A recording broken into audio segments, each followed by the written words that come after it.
I've changed my diet. I changed what I eat, when I eat, how I eat. You should give your diet plan to Rick because he's aging pretty quick on me, and I need him to stay alive. Hold on. So I can keep the money train rolling. I mean, we were in a race to lose weight, okay, and I lost the weight, and like someone put something back on. Well, that's because the race was over. Down on the strip where the neon glows, there's a little shop everybody knows, where history's bought and treasures are sold, gold and silver, stories untold. When the doors close and the lights dim low, Rick and Chum kick back, friends they get to know. Gold and silver by day, but at night, my friend, Pawn After Dark is where the stories and laughter never end. Welcome to Pawn After Dark. We have a very amazing guest today. Me? No, not you. Charles Wright, Papa Shango, a.k.a. the Godfather. But he told me his friends call him Bear. So I'm going to call him Bear. I'm not exactly sure what you can call him, Rick. Can Rick call you Bear? Of course he can. All right. See, I'm special. I guess you're now a friend of the Godfather. And once again, the Godfather is an amazing human being. Love to have him here. He also has something you don't have, like many of our guests, an induction to a Hall of Fame. They're just a conspiracy keeping me out of some Hall of Fame. There's got to be a gold Hall of Fame or a No, I mean, knowledge Hall of Fame. You know what? The Hall of Fame of Knowledge, The Rick. Hall of Fame of Knowledge. What do you think about We that? should call it the Guinness Book and see if they can well, it's get all it. right because I have an Olympic medal and I have a World Series ring and I have a couple of Super Bowl rings. I mean, I got all my trophies. Yeah. But You got you've it never covered. had an Intercontinental Championship belt No, I haven't. or a Tag Team Championship Wow, belt. two of them. Yeah. The Godfather here has quite the accolades. I mean, So, I mean, how did you start getting into wrestling? I mean, like, just like one day, like, You know what? I think I could do this. You're not going to believe this. I am probably so much. I told you earlier, right? You probably thought I was joking. I was like, I'm a lot more redneck than you think I am. Okay, so I was working. I don't know if you've been here a long time. Remember, what was it called? The Crazy Horse on Paradise. the Crazy Horse 2. Oh, yeah. The Well, Crazy oh, Horse yeah. 2. I know All you right, didn't we're visit dating it, but- ourselves now because that was back in the day. Well, been I'm, closed I'm 20 going years. to 83, 84. I had played football in Reno, and I ended up coming here working for somebody by the name of Jack Gallardi. Okay, I know. Well, I'm part of that crew. Okay, and so Jack put me in at that. Back then, you were a manager, bartender, bar back. You were everything in once. And I worked there as that forever. They were filming a movie called Over the Top, Sylvester Stallone movie. One of the guys in that movie was Scott Norton, who was a professional arm wrestler and wrestler. Long story short, they come to the bar, and I'm like, I'm not big anymore. I used to be massive. That's where the name Bear came from. So they talked. They basically said, dude, you should be a wrestler. I was crazy enough to be one. When I grew up in the 70s watching roller derby. Yeah. Roller derby was bigger in wrestling in the 70s. And that's in the Bay, right? You grew up in the Bay Area. I grew up in the Bay Area, what's now called Silicon Valley, and it was Sunnyvale, California when I was there. But they actually said this to me, you should become a wrestler. And I'm like, I don't want to do that phony stuff. And then they said, have you ever heard of this Bam Bam Bigelow character? And I'm like, the guy with tattoos over his head. And they're like, yeah. They said, well, he made $1 million last year. And I said, wrestling?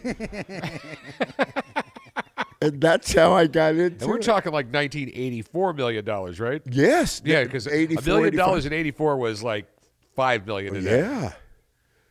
But yeah, that's how and so I had made a call to Larry Sharp, the Monster Factory in New Jersey. That's where he went. And the funny thing is, I don't know how far I can go here. You go. You tell your story, Bear. Yeah. But I've always worked in strip clubs. I don't know if you knew this, but I was one of the owners of Cheetahs. Okay. Me and the Gallardis, and I was one of the owners of that place. Does that still exist?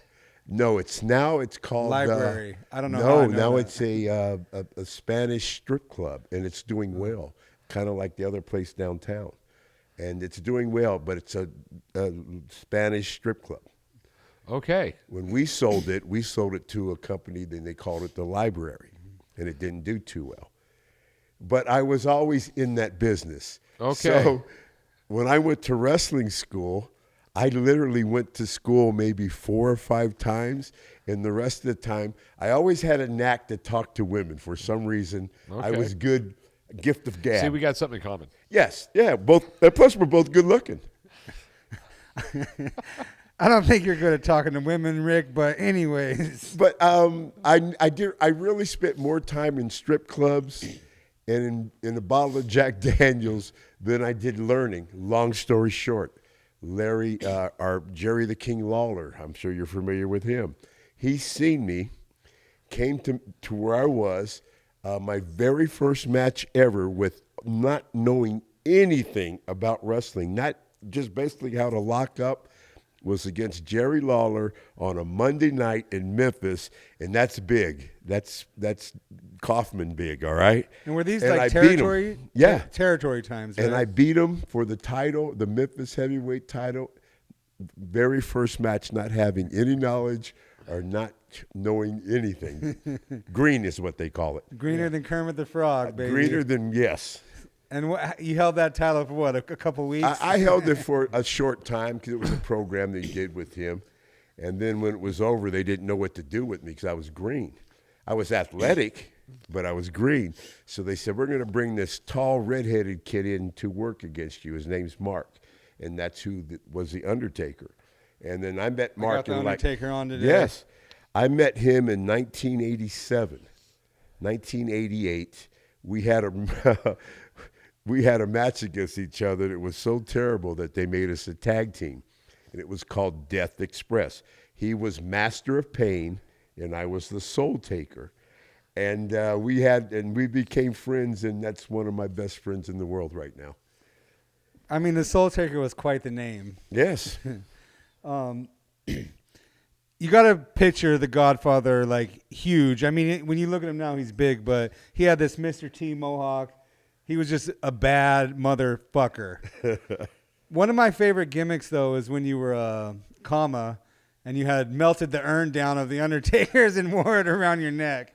There was one point in his career where he took the Undertaker's urn and melted it down and made this big, giant Mr. T-like chain. That was pretty awesome. Only a black guy would do that, right? Dude, that chain cost me more ass whoopings. If I'd have known that, I would have never did it, man, because I took a lot of ass whoopings when I took his chain. But yeah, man, that's wrestling, man. It was fun to be a part of all that. I mean, Well, I mean, it's just, I mean, like the 70s, it wasn't big. The 80s, it sort of, started becoming popular. By the 90s, it was just absolutely insane. And it's been nonstop. Yeah. I mean, for years, we were on Monday, the show was on Monday night.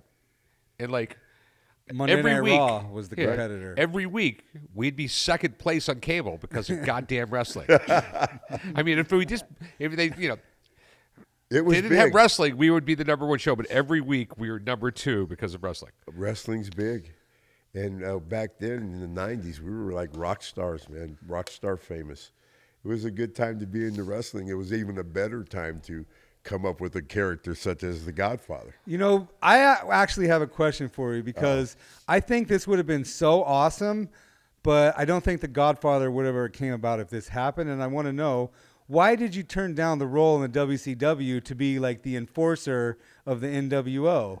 Is this just a rumor I'm hearing? I'm reading about, or was this a legit offers that you were getting to be in the NWO? I had worked out. My contract was coming to an end with the WWE. They reached out to me, and we worked out a deal that I was going to come in and be the enforcer. It was a 3-year deal, decent money, and it was a 3-year deal. I was going to come in and be the bodyguard for a short time and then go off and wrestle. So I'm waiting for a call back. We're getting everything going. I'm like, they're not calling me back. I'm calling this guy. He's not calling me back. I turn on the TV, and Virgil is the enforcer. So they decided to save a lot of money and go with Virgil instead of me. You would have been a badass part of the NWO, but I think instead you came back as Kama to the WWF, or is I think I came back as Godfather. Into the Nation of Into Domination, the Nation of right? Domination. And you were the Godfather of the Nation before that? No, I was just the Godfather. I was Kama Mustafa in the Nation of Domination. But Yeah. but they started calling you the Godfather in the Nation at some point. Is my I was memory- coming to an end of a contract in the Nation. I was just Kama Mustafa. Okay. This Nation thing, that's in WWE. So let's set That's a where little The Rock backstory got his for, start. Yeah, let's set up the Nation of Domination for Rick if you want to. The Nation, it was different. It had different nationalities in it. But the Nation that most people know was the black guys. And that's where The Rock got his start, where the people got Rocky Sucks, was in the Nation. And we were having so much fun. But that's where The Rock got his start at. It was in the Nation. That's where he got his fame with all of us. And so The Rock is now kind of going off on his own. D-Lo and Mark Henry are a tag team. They're not really doing nothing with me. And I was enjoying myself so much that my wife created The Godfather. And do you know what the Godfather gimmick is? No. Oh, you have to watch. No, because No, you let. I'll tell him or you can tell him. Basically, here's the great thing about the Godfather. Like, the Godfather gimmick was so amazing. Like, you didn't even have to. Like, it was more about the gimmick of the Godfather than like wrestling, right? You're like, It had nothing to do with wrestling. it was so good, Rick. You would have to see some of the stuff that I did. We see, here's my problem, okay? Like, and I have to explain this to like everybody I meet, okay? I really am that nerd you see on TV. Okay, really, really. He basically that reads nerd. all day. I mean, you can look at my phone. I can show you on my phone right now. Today, I ordered a book on the history of alchemy. Okay, that explains it all. Yeah. No, I mean, I just. So the Godfather is your quintessential Las Vegas pimp of that time. But this was in like mid to late 90s, I think, right? About 96, 98. Into the 90s, I was a pimp. I had a train of strippers that were dressed as strippers. Sort of matches your history. Coming called out to the ring with them. Called the Hoe Train. Only in the So 90s. I would come out with my Hoe Train, and I would tell everybody, I had a whole saying that I would say that ended with roll a fatty for this pimp daddy, light that blunt up and say, pimpin' ain't easy, to where the whole audience, if you go back and see some of the YouTube stuff, it was over like The Rock and Stone Cold. It was over like that, to where the reaction to where they would introduce my character would be just as loud as The Rock's and just as loud as Stone Cold's. That character was that much over. But I went to Vince and said, Vince, they see enough wrestling. Let me just entertain them. So I went out there with girls and I entertained them. I mean, that's the whole thing. I mean, in the end, WWE, it's entertainment. It's got the E there. It's entertainment. And like, whether it's, I mean, you got to entertain. I mean, like these big events, they last 3 hours. You got 3 hours worth of entertainment to do. I mean, my favorite part about wrestling is the promos, is the talking time in the ring. It is the gimmick, like, yeah, it's fun to watch the matches, but the match doesn't make me fall in love with the wrestler, with the character. It's that interaction you get when you're in the ring saying, spark a fatty, Oh, the I Hoe was Train. talking to the people. Well, it's an amazing thing, too. I mean, you're 64? I'll be 64 this May. Yeah. I mean, and you look like you're in amazing shape. And I've met a lot of wrestlers, and they are not in great shape. If I can be completely honest, at 27 years old, I'm drinking a bottle of Jack Daniels a day.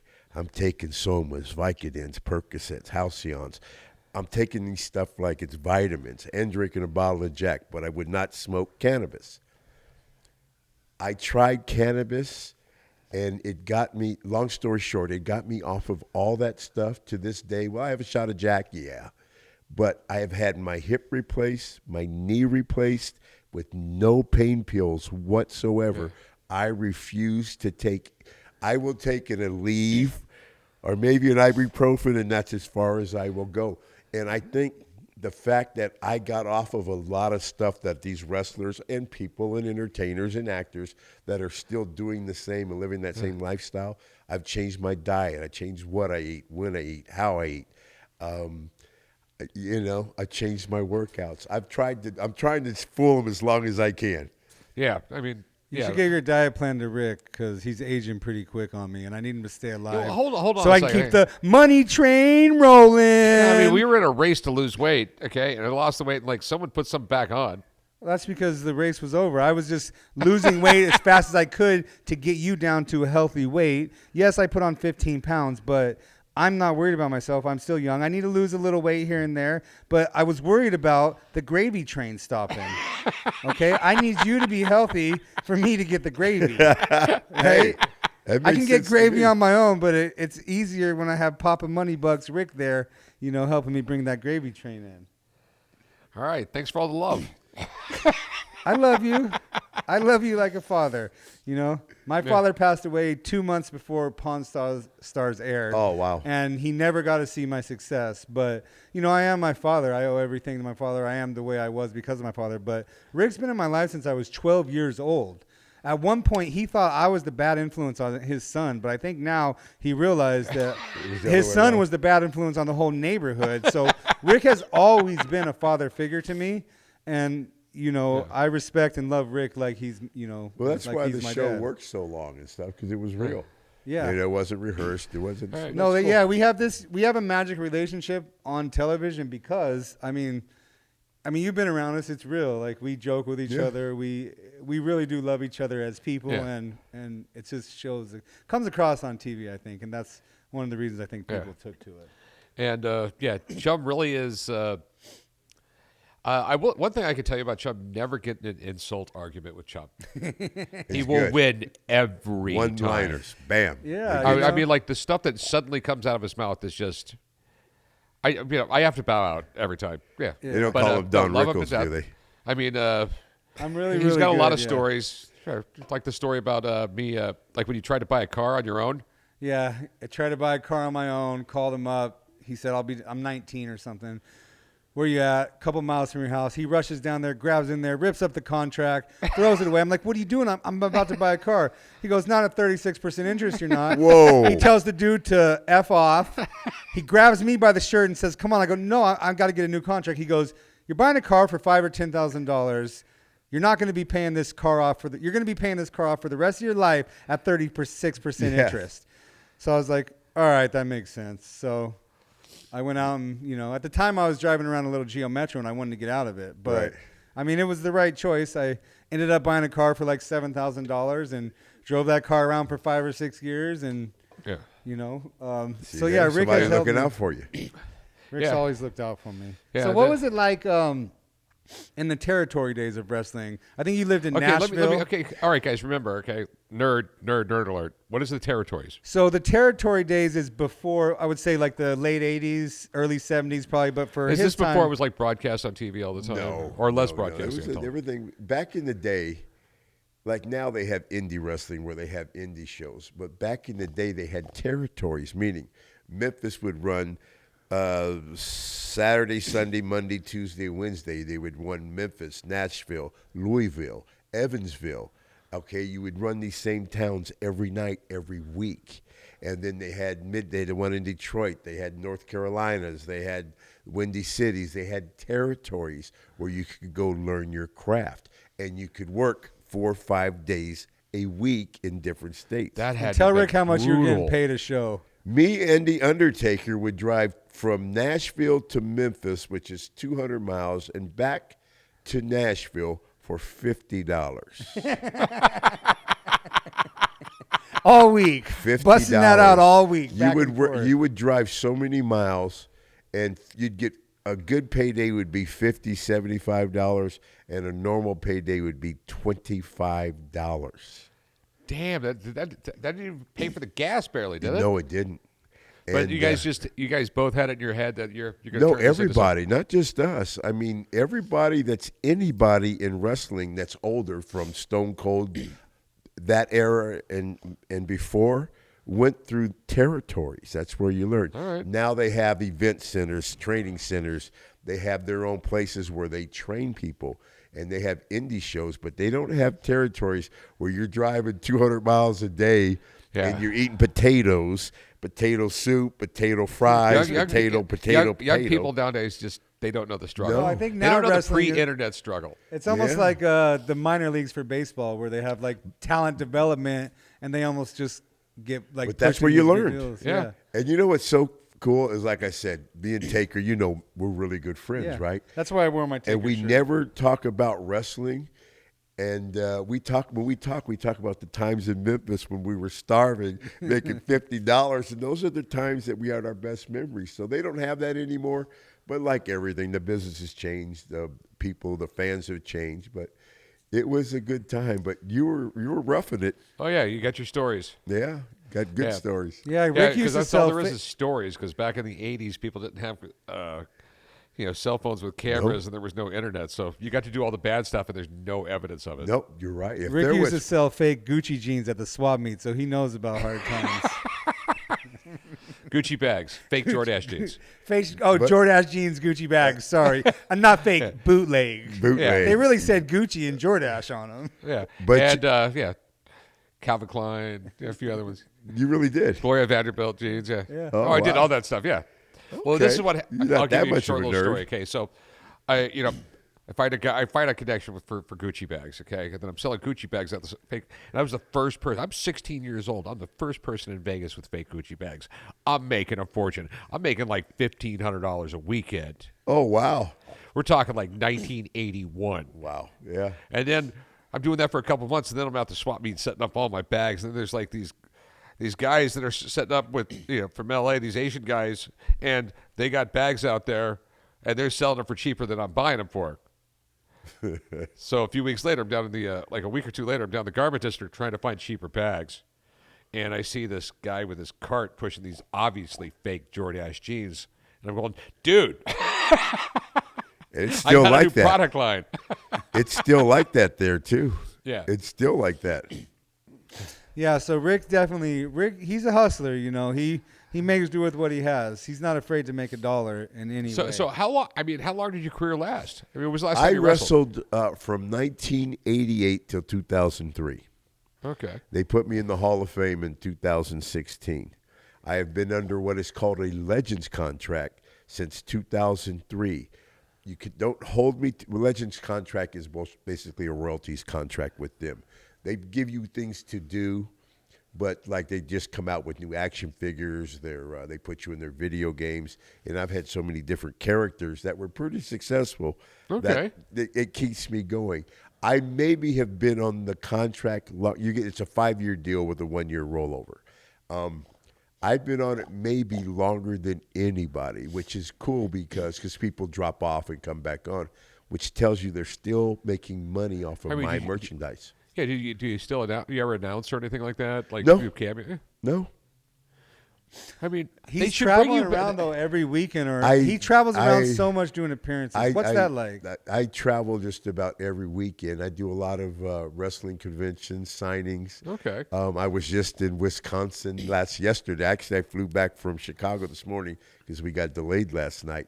I do a lot of big wrestling shows, signings, meet and greets. It's pretty cool, man. And I do as many as I want or as little as I want to do. This year, I'm going to cut it down to probably 2 a month. Last year, I probably went out 40, 45 weeks. It can get tough, like traveling that much. Like, like for almost 2 years straight, that's all we did was travel. Yeah. We were, ain't easy. and it was. I mean, it's. Well, Thank at least God you we get to could come afford home. more than potato soup. Yeah, I mean, it's rough. The connections, the delays, and thank God you don't have to do it rental cars because now there's car service that picks you up and takes you to the hotel. Everything's taken care of. But that's probably the hardest part is the traveling. Yeah. And so, Well, what at does least it they mean got to a car you? service and it's not in a car with the Undertaker eating potatoes. No, in those days there's And, no more trying to get the emergency row exit seats no more. Now, How does it feel still knowing that to this day, when you go to sign autographs, you have a line of people? I'm guessing they're bringing you up hats, pictures, wrestling cards, and I mean, you have a cult following. How does that make you feel? It's cool. I mean, I I really wouldn't do it if I didn't like doing it. You know me. Yeah. Okay. I enjoy doing it. I have a great time doing it, and it's like the people love you. I know that the pimp thing kind of threw you off. Oh no, I thought it was a- fucking like hilarious. I was like a Well, huggy bear. People are way too sensitive Oh nowadays. yeah, but I was pretty out there. I mean, I was Yeah. triple X rated. His My other shows- character was a voodoo master. I was also a voodoo man named Papa Shango. I think me and you actually did a scene together many years ago with a prototype. I think it was me and you, a prototype Papa Shango doll. I'm sorry, toy. action figure. Action I figure. get yelled at for calling them dolls. many years ago, because we had Bear on to verify a different action figure. But many years ago, before I met him, looked at a Papa Shango, or it was like a variant type of an action figure, but Right. it turned out to be someone had like painted it to make it look like the variant type. It wasn't like actually an authentic. Hasbro just came out with the new Elite Godfather Ultimate Warrior Grudge match, and in January I get a new Elite Godfather. And yeah, I mean they really. I know that you're not familiar with it, but they're pretty popular, especially Papa Shango. He was. Well, no, I mean because my grandson's really into it. My oldest boys were really into wrestling. Well, you should have saw the look on your grandson's face when I walked in there with Yeah. the Godfather. He was just, That's cool. I mean, I'm not trying to be corny or nothing. It's really cool. yeah. Yeah. You know? Well, I mean, get that. like and no, I get it because WWE, it's a wide audience, but a large part of it's kids, and like most people don't realize that a large part of our audience is kids, and I just love taking pictures with kids, and they get excited. Yeah. And most of the kids, not kids, 35 to 40 years old were kids when I was Papa Shango, and now they're adults, and and now that I know you don't know the character, but I'll paint up as Papa Shango, and you'll meet these adults now, and they'll go to shake your hand. They're like, "You have no idea how much you affected me as a kid." How my parents would say, if you don't go to sleep, Papa Shango's going to come to your room. Because I'm going to show you how scary Papa Shango is. Bring me that Papa Shango card.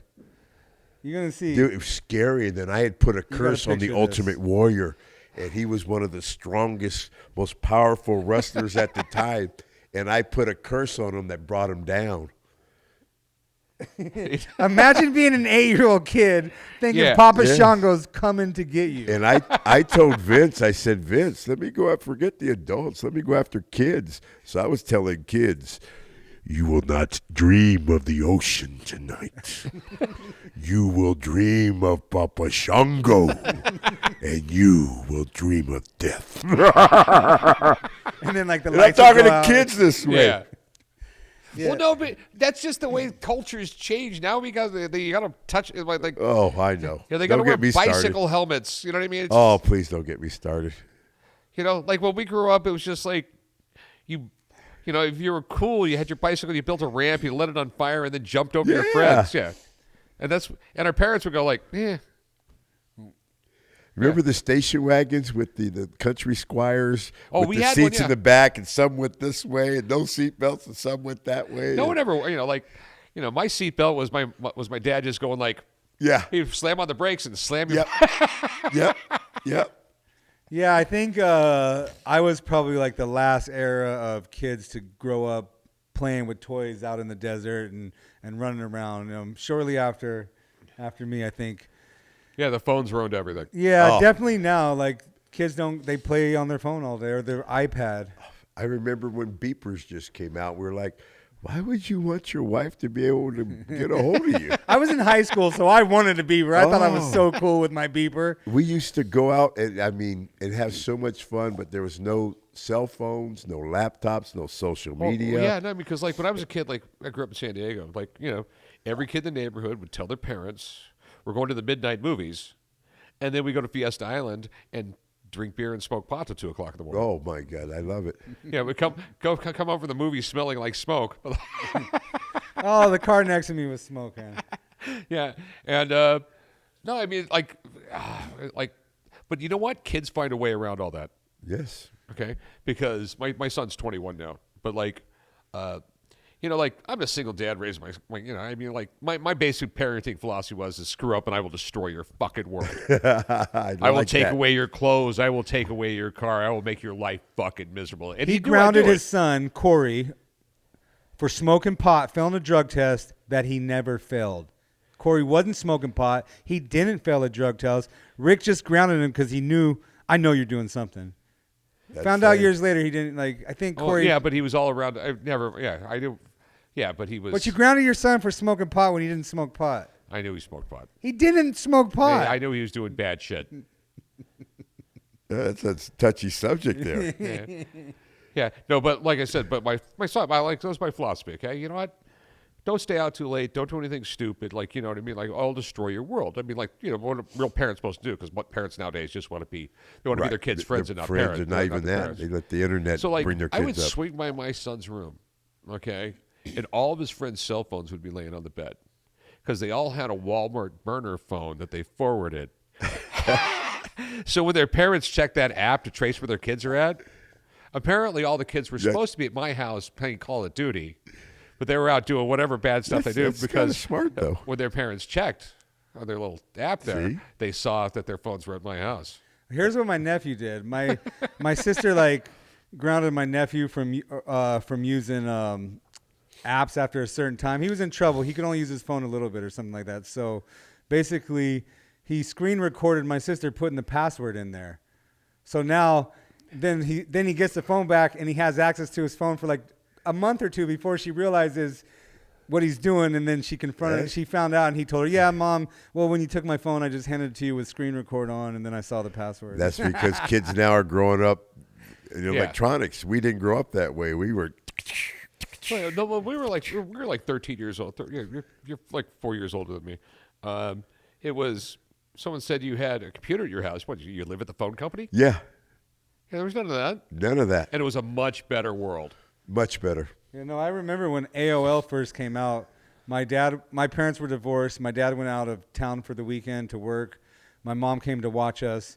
I decided me and my friend were going to AOL, and we AOL'd all weekend, just chatting to girls that were probably dudes. Who knows? It was the beginning of the internet. You didn't know who you were talking to. Anyways, turned out you got charged by the minute or the hour at the time, and we racked up a $2,000 AOL bill over the weekend, and my dad came home, was pissed. I bet he was. I come from a very, we had no money in my family. My dad, when I grew up, the air condition, it was, the little thermostat, the old school one that you wiggle down, it had a screw in it so you couldn't go past, I think, 81. It had a screw in it. You couldn't physically turn it down past 81. And sometimes we would take it out for just 1 hour and we'd turn it down a little bit and turn it back on. But we always risked the chance of being caught because my dad worked for himself. He was a handyman. Right. And he did a lot of work out of the garage. So we would have to be vigilant to not turn it down for too long and get the screw back in there, because at any minute Dad could come home. I remember. Did you ever get caught? No, we never really got caught, but my dad knew we were doing it. But my dad was kind of like Rick, where he was my rule was my dad was a little tighter on my sister, but my rule was growing up was don't get brought home by the police. So yeah, Rick. Where did you grow up? I grew up in Northern California, Sunnyvale, California. I was born in Stanford Hospital. Okay. My dad was a tool and die maker for Litton Industries, who did a lot of work for Nassau. And my mom was a registered nurse. Okay. So we grew up in a very, very liberal Sunnyvale, California back then. I grew up in the 70s. All right. So where did you get your booze when you were 16? I was a really good high school basketball player.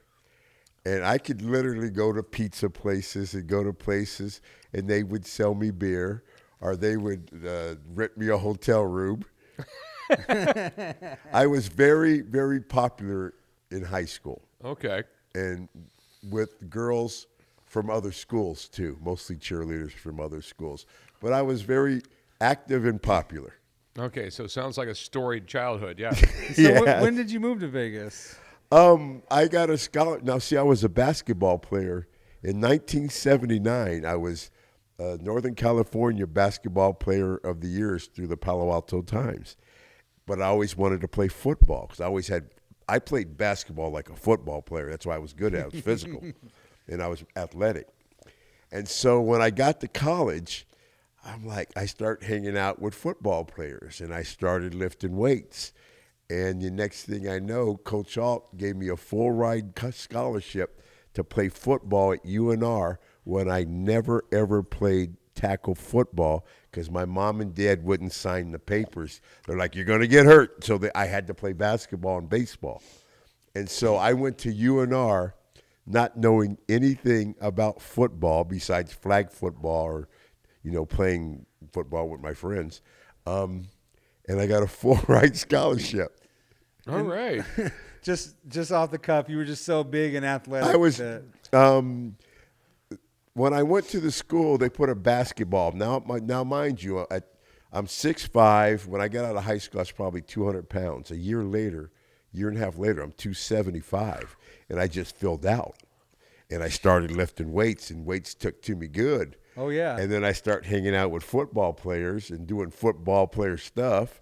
And also my friends were big white linemen. And so, I kind of went that way, went to Reno, got hurt. After a couple years, I got hurt pretty bad. I blew out the knee. And then I started going to strip clubs and working in strip clubs and bodyguarding strippers and Yeah. But you know what? It sounds like you've had a fun life, though. Yeah. In general, yeah. To say the least. Yeah. A life like yours, like you'll have those way ups and downs, but like, God, it's a great roller coaster, isn't it? I mean, me personally, I'm kind of like you. I've never really worked for anybody, and I just like done all the crazy stuff myself, and right. So I sort of get it. I mean, like it makes you a way different individual when you basically working for yourself your entire life, as opposed to someone who has a job. Yes, you're right. So I brought a little something, Godfather, and I think you brought something as well, right? They asked me to bring something. I brought something small, but means a lot to me. Well, I brought something small as well that I think might also mean a lot to you. What do we got back here? We'll check out your something after we check out my something.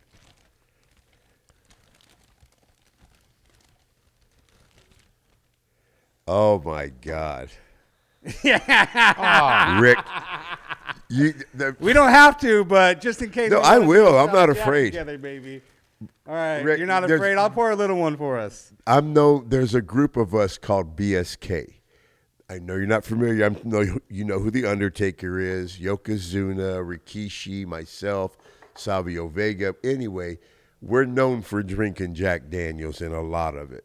And so when I do these signings, and I'm known to smoke a little cannabis, so when I do a signing, they have to supply Jack Daniels and they have to supply premium grade cannabis. I think I heard in you and the Undertaker's interview that I listened to one time that you guys probably have drinking close to a barrel of Jack Daniels together. We figured we have over. We're just gonna have a little sip, Rick. I'm not saying Jack Daniels is the best whiskey in the world.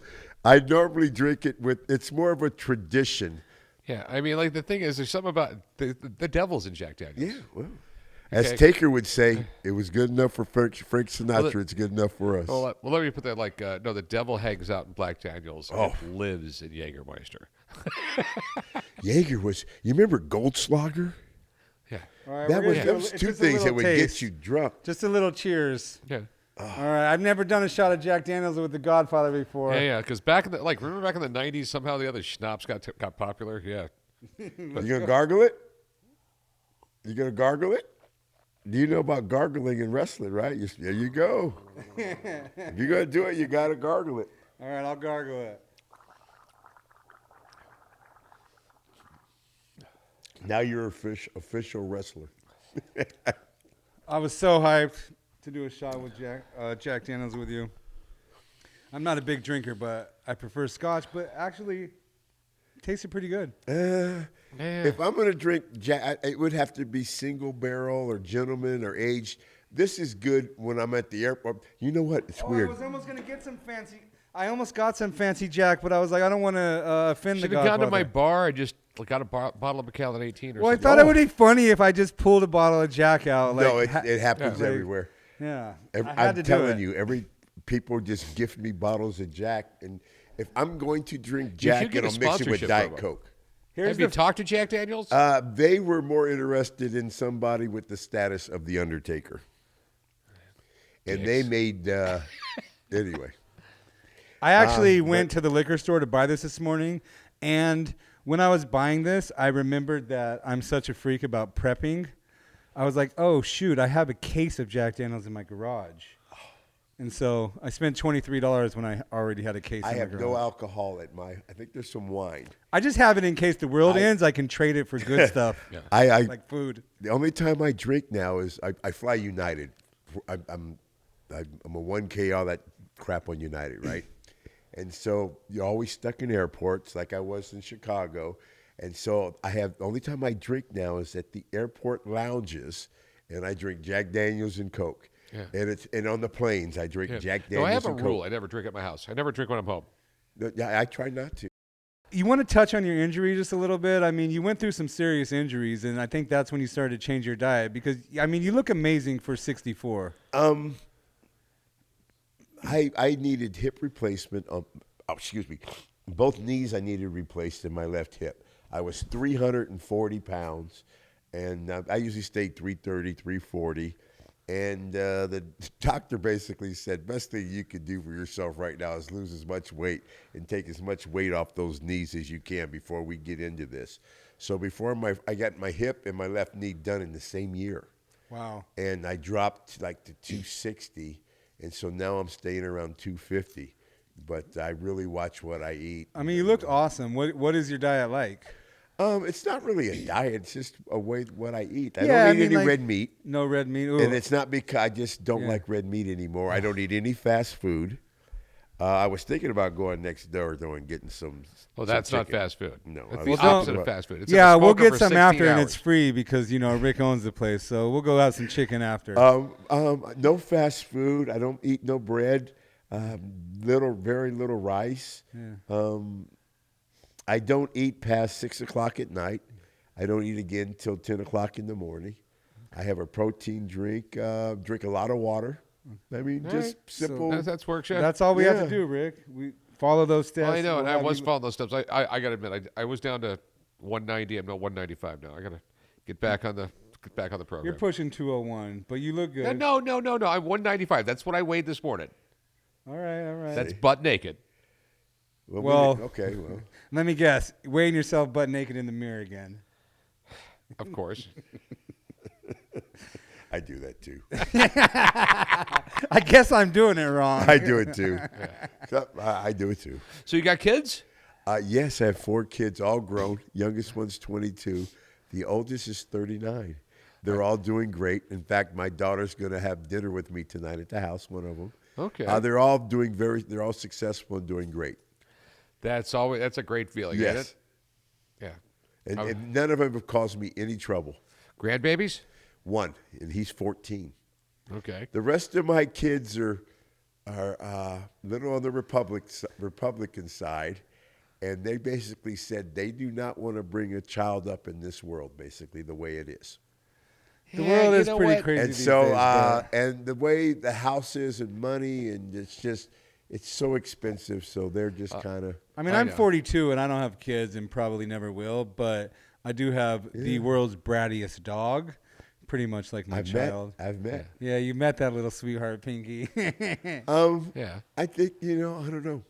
I mean, every generation for the past 60 years is saying like, "Oh, I don't want to bring a child up in this world the way it is." I mean, I think the world's always been this way. You just get too much information from the internet now. Well, Elon Musk thinks we have a population problem. He thinks actually the population is going to decline rapidly, and I think like that's proof in places like Russia and China where. Well, I don't think that we're producing as many children as we used to. No. There's a lot of young people that just don't want to have kids. No, we definitely need to produce more people. Unfortunately, I won't be part of that party. Fortunately, Well, I was part of that. Yeah. I don't think you ever stopped. He's still trying to make more babies. No, it's yeah. No, it's great having kids. You know, it's I enjoyed all You know mine. what? It's my life. You know, it's. I don't know what it is. My 92-year-old father is flying in Wednesday. 2 of my sons and my daughter All right, we're all going to drive to Phoenix where my brother lives, spend a couple days there with my dad, and then he's going to fly out of Phoenix. We're going to drive back home. So yeah, man, that's just great. Yeah. You know? I'm going tomorrow. I'm going up to Oregon, seeing my my grandbaby. Well, I guess I'll see my daughter while I'm there too. But Yeah. yeah, no, it's kids are a great feeling, especially when they're doing well. Especially when they're doing well. None of them have been arrested. None of them have been in jail. They're all That's got to doing feel well. nice, It's like oh yeah, raising good kids. Rick has raised a few good kids, but he knows what it's like to raise an asshole too. You talking about Corey? I mean, if that's which one of your kids you think is an asshole. whoa. I was just not that like was quick. referring That to a was quick. specific kid, but I love Corey. I think he's great. No, my daughter up in Oregon. I mean, no, all my kids are doing great. They really are. I mean, just it makes you feel good inside. Yes, it does. Yeah. My kids. But the only thing with my daughters are always like, when are you going to retire? Not with never. you. So, Yeah. I don't think I could. I mean, I'd get bored too easy. I don't play golf. Well, I Right. don't play stick golf. I play, believe it or you not. play frisbee I golf. play. It's called disc golf. It is not frisbee golf. It's disc golf. Excuse I me. do play disc golf. me. I mean, I could probably pay that. I mean, like, no. So, like I told you earlier, like you could know, not play disc golf. No, You could Okay. not, Rick. You are. I'm sorry to embarrass you in front of the Godfather, but you are the least athletic person in the world. You told me I tried to play golf, but they said I couldn't because my legs or my hands are different sizes, and the trainer, the coach, no, told me. This is what happened. Okay. Oh. All right. This is what happened. See. Okay. So this arm is an inch and a half shorter than this arm, Okay. and this leg is an inch shorter than this leg. So I mean, I tried to learn how to play golf, but I suck. So I went to a golf pro. I'm going like, dude, tell me how to hold a club. And he literally looks at me and goes like, I have no fucking idea. He goes, dude, I have no idea how you're supposed to shoot a ball. No, you're like, I've never ever had someone like with that many different lengths. So if Bear invites us disc golfing sometime, you'll get out And I'll give you a lesson. and I can record you being a golfer. Have you ever played or thrown? I've thrown a few. So I actually have a few of the discs at my house because my brother got into disc golf for 1 week and bought like 3 or 4 different discs. Right. And then they've just been sitting in the garage. We used for to like just 2 call years it now. frisbee golf when I was a kid. Because growing up in San Diego, they actually had a few courses there in like the late 70s. They got a beautiful course in Balboa Park. Not Balboa Park. It's in San Diego. I can't think of the name of the park. Balboa Park? Or? Balboa Park was San Francisco. No, there's a Balboa Park in San Diego. And that's where it is. A really nice disc golf course. See, now that they're not frisbees anymore, they're disc. If I threw one at you and you try to catch it, it would break your fingers. I think I saw a video of you like throwing like kind of under like almost like an underpass where people were walking over or you threw People over. were it or something. throwing under the underpass. I'm like, watch this. I'm going to throw over it. It hit the basket. I'm really good at it. I've been playing about 20 years. Yeah, I've seen your videos. Yeah, I'm and really good at it. It's all the pretty wrist. impressed. Basically, yeah, it is. Which you don't have any wrist action. Well, no, I mean, that's another problem. Those wrists are built for reading.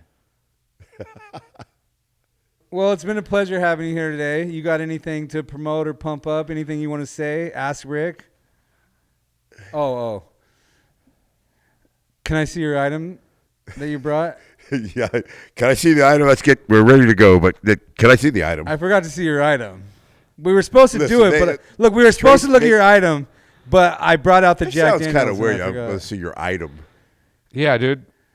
You say I want to see your item. I want to see your item. It just seems kind of tough. All right, I'll Maybe, reset. maybe see your I'll reset. maybe You see your brought something object. for us to look at. All right, I want to Listen, see your item. You guys asked me. I really am the type of guy that I'm not a hoarder. I don't sell a lot of stuff. I would rather gift it to my friends, which most of the important stuff I have gifted away. There is something that I hold very dear to me that's probably not worth a lot of money, but it's one of a kind. Well, that's what I want to see right Okay? there. And I have to get up to get it. I'll Is grab that it for you. okay? How about that? It's in this. Oh, I could probably reach it here. Oh, I'm gonna fall over, and then I'm gonna be embarrassed. Yeah. This is something. Like I said, I have a. I don't know if you would call it a bad habit, but I have a habit of giving away a lot of important stuff that was just. I don't know. I'm a giver, okay, And so, long story short, on April 12th, 1999, I won the Intercontinental Championship at the Joe Louis Arena, which is no longer there. A very good friend of mine named GWC, who I think you're familiar with. Yeah. I know Santos is. He has the greatest wrestling collection in the world, and it's unreal. At one point, I think you guys were going to do a show on the road with him, okay, at his wrestling museum. Anyway, when they knocked the building down, he went there and got one of the bricks. They were giving away bricks to the building. Let me see this brick. This is one of the bricks from that building, and he had that put on there for me. And that's one of the most special things to me because the Joe Louis Arena was special. A lot of cool events happened there. But that's one of the bricks. That's me there holding the title up after I won it. And I think that's one of the coolest things to me. Probably not worth much money to nobody, but to me, I would never, ever give that away. The Godfather wins the Intercontinental Championship at Joe Louis Arena, April 12th, 1999. And that is, I know 100% sure, because he went down there, and I know he got the bricks because they were giving away bricks from it. Well, that's cool because, like you said, like I'm the same way. Like I've gotten so much cool stuff, like filming on a show for 16, 17 years, however long it's been, so many memories, and I always give it away, right? Like I just got rid of my Bob Dylan signed autograph because, yeah, it's cool to me, but I'm not a hoarder. I'm not a hoarder. Wait, you got rid of that? I got rid of it. That was kind of iconic. Okay, I know we're supposed to end, but have you ever heard the story about how Bob Dylan gave him the autograph? No. Bob Dylan. Bob Dylan, dude, this is the awesome. Let me tell the story because I'm going to tell it right. This brick is awesome. Thank you for the gift. I appreciate it. I'm going to get chokeslammed. So we get the green light to film with Bob Dylan. And we have an amazing show, but our show is edited. But we're not editing that out. That's a classic Rick moment. So our show is edited, but it's a very legit show. But, you know, we have to mic people. We have to bring them in. We have to – it takes it's a whole process, you know, before we actually see them on camera. When we did Bob Dylan, they said, Bob Dylan would love to film with you guys, but you can't mic him. You get what you get. That's it. Bob Dylan's going to be walking from this door to his tour bus somewhere in this 2-hour window. So Rick wasn't there. I take the album, the Bob Dylan album, to go get it signed by Bob Dylan so Rick could sell it in the store, right? So I get down there. This is an episode. This is an episode. It's at Caesar's Palace. And I'm in between the door and Bob Dylan's tour bus for an hour and 45 minutes. Bob Dylan comes walking out, and they got boom mics. Usually, like, everyone's mic'd, right? There's an extra sound guy there with boom mics just to make sure they don't miss everything. And we get one shot. They say no retakes, no interviews, no nothing. You get Bob Dylan. He's very busy. He's excited to do it, but he's very busy. So Bob Dylan's coming. We're rushing. Boom, boom. We get there. We meet him. How you doing? It was great. You know, nice to meet you, Bob Dylan. I was wondering if you could sign this autograph for me. And he's like, he doesn't really sign autographs, right? But he took the pen and he signed Bob Dylan and he said, anything else? And I'm like, fuck. Can you make it to Chumlee? And he spells Chumlee, Chumley. He spells my name wrong, but you don't tell Bob Dylan that. So I'm not supposed to get it made to Chumlee. Right. Rick's supposed to sell this. Yeah. So I'm like, can you make it to Chumlee? No problem. And boom, that's it. Bob Dylan walks away. Lost all his value. So I bring it back and Rick is ticked. And I'm just in my mind like, I know I'm going to get this. I know I'm going to get this. And Rick's like, I'm like, well, what do you want me to do? You want me to put it on the floor? He's like, just keep it. So I got to meet Bob Dylan, which was awesome. That was. Got Rick's album signed to me. And then that actually led to Bob Dylan asking us to be in his remake music video of the Rolling Stones, where it was an interactive thing on his website where he got like 50 of the most popular television shows together. 13 of the most popular television shows together. And basically me and Rick looked at a guitar like we were pawning it. We remade a scene from our show, but we mouthed the lyrics to the song like a Rolling Stone. I think it was Subterranean Homesick Blues. No, it was like a Rolling Stone. I've watched it. Okay, sure. Like a Rolling. Okay. And so we're pretending to like do our thing where we're pounding guitar and But we're just mouthing the words. So And when I then- turn on the video, it sees us just mouthing it, but he's singing the song. but you could change the channel on the computer, and wherever you change the channel, it would go to like Martha Stewart on her show, Right. but it would pick up exactly where we left off, like you're actually changing the television. So you could flip through 13 different channels, and the song would just continue from the spot where it left off. Oh, that was cool. Really cool, yeah. It's got Drew, what's his name, on like The Price is Right. So basically, like It was Drew. I was so cool that I got Rick Something in with Drew. Bob Dylan. What's his name? Carey. Drew Carey. Yeah. Well, it's been an awesome time having you on, Yes. Bear. I think Rick officially with We're that all Jack friends Daniel's now. It's shot. Bear now, right? You can Rick, call him is it Bear? What's Bear? Is it Godfather? Bear? Bear. Oh, I Bear. love. Okay, good. Yeah. But I'm gonna tell you one last thing. Although it was amazing having you on, it's really hard for Rick to sit down for an hour and listen to someone else talk about themselves. So I just want to open up the floor maybe for a minute or so, and maybe Rick can tell us about his airplane. Okay, so I got this. All right, so just got a sport pilot's license. Okay, so can't fly at dark or anything like that. But I got a little two-seater airplane. It's actually from the Czech Republic. It's a TL Sport, and it And finally he had to did- do everything in his power not to paint his face on it. Well, no, I did suggest maybe getting my face on the tail of the plane, but Angie, my girlfriend, explained to me that the tail wasn't big enough. Oh, But good news for me. The reason I'm not so worried about it, I know the gravy train's going to keep on rolling in because it You're has gonna a keep 'em built-in healthy. parachute.